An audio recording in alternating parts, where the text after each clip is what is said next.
निसर्गरम्य बर्फाळ प्रदेशात हिंदुस्थानचे अनेक मुख्यमंत्री एकमेकांना भेटतात आणि तिथे चर्चा होते। आणि भारतातलेच उद्योग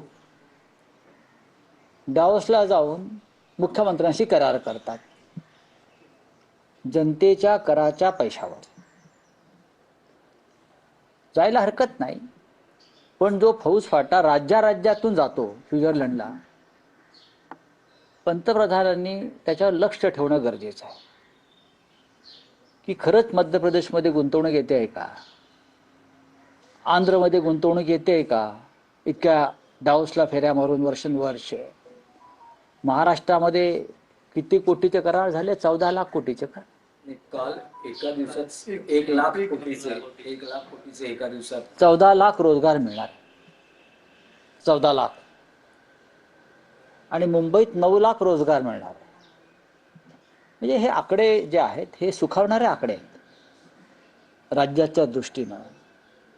पण जेव्हा जेव्हा मुख्यमंत्री आपले दावोसला गेले, मग फडणवीस असेल किंवा अन्य कोणी असेल, तेव्हा हेच आकडे येतात। 14-15 लाख रोजगार मिळणार, 15-16 लाख कोटीचं गुंतवणूक येणार। करार कोणाबरोबर झाले? GSW, ज्याचं मुख्यालय मुंबईच्या BKC मध्ये, लोढा ज्यांचं संपूर्ण हेडक्वार्टर मुंबईमध्ये आहे, पंचशील, मला कोणतरी म्हटलं सत्यजित तांबे यांची एक कंपनी आहे संगमनेरला, त्या कंपनीचा करार सुद्धा डावोसला झाला असं मी वाचलं। हे फार गमतीशीर आहे। मग महाराष्ट्रात करार करा ना, महाराष्ट्रात करार करा।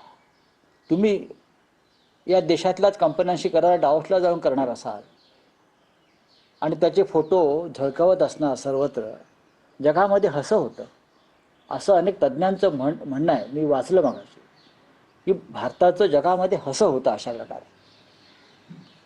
आकडे कशाला फुगवून सांगताय बाबा? 1000 कोटीचे गुंतवणूक खरोखर आली असेल तर 1000 कोटीच सांगा। आतापर्यंत तुम्ही गेल्या 5 वर्षामध्ये डावोसला किती वेळा गेला? प्रत्येक वर्षाला जाता। हे जर आकडे 5 वर्षातले पाहिले तर जवळजवळ 75 लाख कोटीच्या वर आकडे जातात। दाखवा गुंतवणूक कुठे आहे ती, आणि तुमच्या दौऱ्यांवर किती खर्च होतोय तेही या देशाला किंवा राज्याला दाखवा। हे मी सर्व राज्यांविषयी सांगतोय, महाराष्ट्र प्रमुख आहे राज्य।